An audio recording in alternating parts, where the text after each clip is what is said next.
कोई चुनौती नहीं है और किसी में दम नहीं है।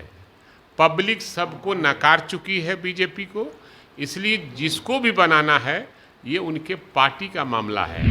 नागपुर वाले लोग हैं, नागपुर से जो ट्रेनिंग करके आते हैं, जो आरएसएस के लोग होते हैं, बीजेपी के लोग होते हैं, उनको थेथरोलॉजिस्ट का डिग्री दिया जाता है।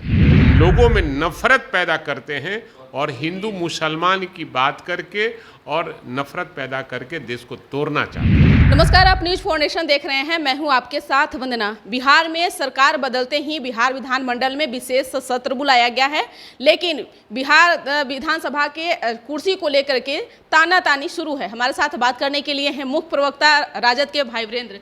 क्या लगता है कि जो विशेष सत्र बुलाया गया है, नहीं लगता है कि सरकार की टेंशन बढ़ने वाली है? क्योंकि जो इस्तीफे की मांग हो रही थी, विधानसभा के स्पीकर ने तो इस्तीफा नहीं दिया, तो क्या लगता है कि पुराने स्पीकर जो होंगे उन्हीं के नेतृत्व में चलेगा क्या? देखिए, विधानसभा चलता है नियमावली से जी।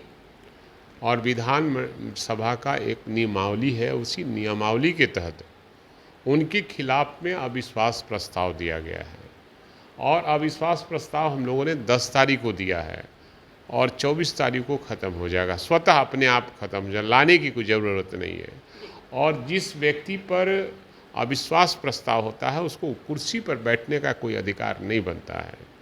इसलिए हमको लगता है कि जो भी नागपुर वाले लोग हैं, नागपुर से जो ट्रेनिंग करके आते हैं, जो आरएसएस के लोग होते हैं, बीजेपी के लोग होते हैं, उनको थेथरोलॉजिस्ट का डिग्री दिया जाता है।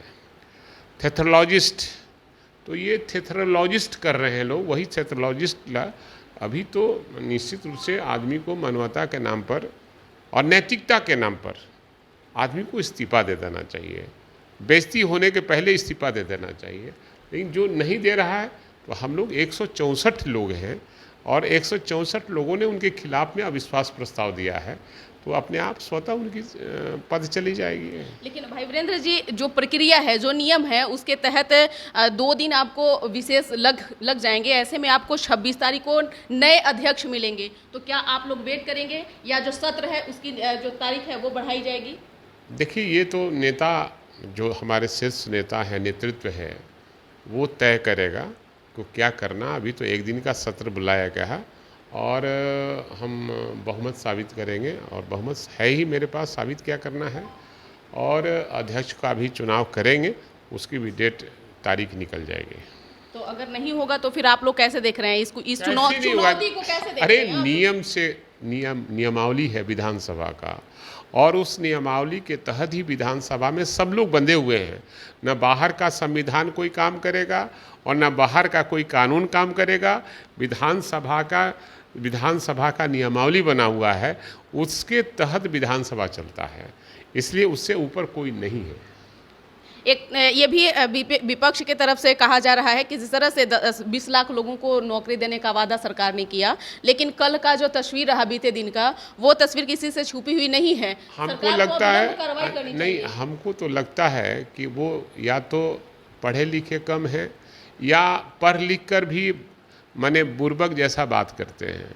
कल लाठीचार्ज हुई है, हमारे नेता तेजस्वी प्रसाद यादव ने आदेश दिया है जांच करने के लिए, और जांच में जो भी पदाधिकारी पाए जाएंगे दोषी, उन पर कार्रवाई निश्चित रूप से होगी। और हमको लगता है कि ये बीजेपी वाले का ये षड्यंत्र है पूरे प्रदेश में उपद्रव पैदा करना, कभी राष्ट्रीय झंडा को लेकर चलना, तिरंगा को लेकर चलना, कभी किसी तरह का, और कहीं न कहीं फंडा है इसका, क्योंकि जनता इसको नकारती जा रही है। इसलिए हड़बड़ाहट में ये सब काम कर रहे हैं। इनको पूछना चाहिए अपने नेता मोदी जी से कि 14 में जो घोषणा किया था कि हर साल 2 करोड़ नौजवानों को रोजगार हम देंगे, 8 साल हो गए, 16 करोड़ बकाया है नौजवानों का नौकरी, एक भी नौकरी नहीं दिया। हमारे नेता तो अभी 4 दिन, जुम्मे 4 दिन ही हुआ है सरकार का, और उन्होंने वादा किया है कि 10 लाख वादा किया था और मुख्यमंत्री ने 15 अगस्त को घोषणा कर दिया कि हम दोनों आदमी का एक साथ चलकर और कंधे से कंधे मिलाकर 10 नहीं 20 लाख बेरोजगारों को रोजगार देने का काम करेंगे। लेकिन विपक्ष ये भी कह रहा है कि बिहार में मुख्यमंत्री निरीह हो गए हैं, अब अधिकारी ही शासन प्रशासन सब कुछ चला रहे हैं। ये उनकी सोची समझी राजनीति है और सोच है। और जब वो शासन में हैं, जब केंद्र में शासन में हैं, तो वो क्या किया? महंगाई बेतहाशा बढ़ रहा है, बेरोजगारी बेतहाशा बढ़ रहा है और पूंजीपति बेतहाशा बढ़ रहे हैं आगे। देश की गाढ़ी कमाई का पैसा सब पूंजीपतियों पर लुटाया जाए।